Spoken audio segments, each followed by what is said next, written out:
اس خوبصورت اور سرسبز نورپور نامی گاؤں میں ایک غریب محنتی دینو نامی شخص رہتا تھا۔ اس کی ایک بوڑھی ماں، ایک بیوی اور ایک بیٹی تھی۔ اس کی بیٹی ہر وقت بیمار رہتی تھی۔ غربت کی وجہ سے دینو اپنی بیٹی کا علاج صحیح طریقے سے نہیں کروا رہا تھا۔ وہ ہر روز صبح ناشتہ کرنے کے بعد میلوں کا سفر کر کے جنگل میں لکڑیاں کاٹنے کے لیے جاتا۔ لکڑیاں کاٹ کے ان کو جمع کرتا اور پھر واپس ان کو بازار لے جا کر بیچتا۔ یہی اس کی آمدن کا واحد ذریعہ تھا۔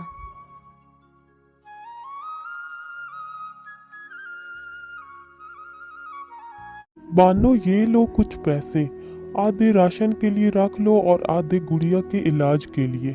جنگل میں اچھی لکڑیاں ختم ہو گئی ہیں، اسی لیے بازار میں لکڑیوں کا دام کم ملتا ہے۔ اگلے روز جب دینو لکڑیاں کاٹنے کے لیے جاتا ہے تو وہ بہت پریشان ہوتا ہے اور درخت کے نیچے بیٹھ کر سوچنے لگ جاتا ہے۔ کیا کروں، لکڑیوں کا دام بھی اچھا نہیں ملتا اور اتنے پیسے بھی نہیں ہیں کہ گڑیا کا کسی اچھے ڈاکٹر سے علاج کروا سکوں۔ دن بدن اس کی طبیعت بگڑتی جا رہی ہے۔ چلو، اللہ مالک ہے پھر۔ یہ کہتے ہوئے دینو لکڑیاں کاٹنے کے لیے اپنا کلاڑا اٹھاتا ہے اور ایک درخت کی طرف چل پڑتا ہے۔ جب وہ اس درخت کے پاس جاتا ہے تو کہتا ہے، ارے یہ کس قدر خوبصورت درخت ہے اور اس کی لکڑی کتنی قیمتی ہے۔ اس کو کاٹ کے بازار میں بیچوں گا تو اس کے اچھے خاصے دام ملیں گے۔ یہ کہہ کر دینو جیسے ہی درخت پر کلہاڑا چلاتا ہے تو درخت میں سے اچانک آواز آتی ہے، سنبھل کے، سنبھل کے۔ ارے یہ آواز کہاں سے آ رہی ہے؟ یا شاید یہ میرا وہم ہے؟ یہ کہتے ہوئے دینو دوبارہ کلہاڑا چلانا شروع کر دیتا ہے، سنبھل کے، سنبھل کے۔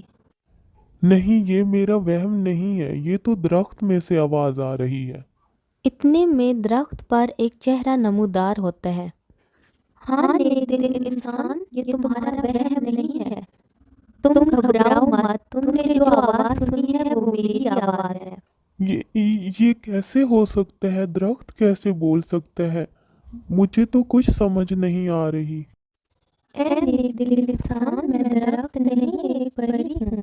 مجھے ایک ظالم جادوگر نے اپنے جادو سے درخت بنا دیا ہے۔ میں اس قید سے آزادی چاہتی ہوں۔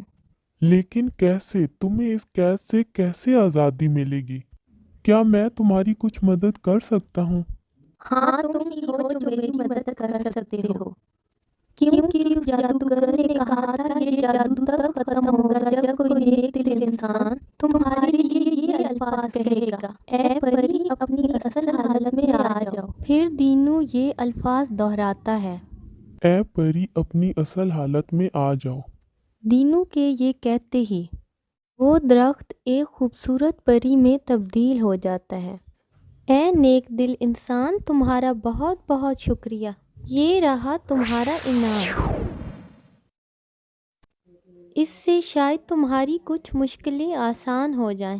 لیکن دینو وہ پیسے لینے سے انکار کر دیتا ہے اور کہتا ہے، اے اچھی پری، میں یہ پیسے نہیں لے سکتا، کیونکہ میں محنت کرنے پر یقین رکھتا ہوں۔ میرے لیے بہت مشکل ہوگا یہ پیسے لینا۔ پری کو دینو کی یہ بات بہت پسند آتی ہے اور وہ کہتی ہے، کوئی بات نہیں نیک دل انسان، میں تمہیں ان پیسوں کی جگہ ایک پودا دیتی ہوں۔ اس پودے کو اپنے گھر کے صحن میں لگا دینا اور اسے باقاعدگی سے پانی دیتے رہنا، تب تک جب تک اس پر پھل لگنا شروع نہ ہو جائے۔ اس درخت پر جو پھل لگے گا وہ کبھی ختم نہ ہوگا۔ اس پھل کو تم بیچ کے محنت بھی کرتے رہو گے اور اپنی ضروریات بھی پوری کرتے رہو گے۔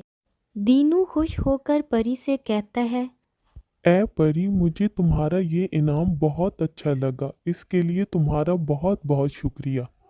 پھر دینو وہ پودا لے کر گھر چلا جاتا ہے اور گھر آ کر اس پودے کو صحن میں لگا دیتا ہے اور اپنی ماں اور بیوی کو وہ سارا واقعہ سناتا ہے جو اس کے ساتھ جنگل میں پیش آتا ہے۔